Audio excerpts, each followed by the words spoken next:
Gusto nyo bang siya na mismo ang mangulit sa inyo?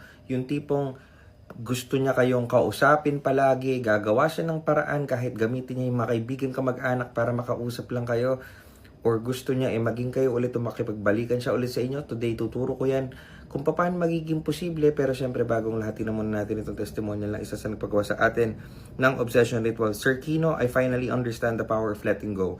Sobrang hirap kasi gawin. It's the hardest part talaga, which I did noong December, and now siya nangungulit mag-usap kami kahit as friends daw.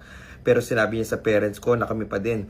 Ginagamit niya pa mga friend ko kasi di daw niya ma-admit sa sarili niya na siya talaga ang gusto makipag-usap at sumama pa sa parents. Kahit di siya invited, continue niyo lang po. Ma-admit na niya na di talaga as friends ang gusto niya. Thank you, Sir Kino. Akala ko di na ako makakapag-testimonial lang ganito. You're the best. I'm so glad I trusted you. Please hide my identity. Sabi ko, I told you, yung ibang client matigas ang ulo, pero pag nag-let go, makukuha ang result. Ano po pwede natin gawin na maaaring gumaya ng same effect na yan? Ito lamang po mga salitang ito ay susulat niyo po sa kanyang picture at tarikan po ng kandila every 6 p.m. every day.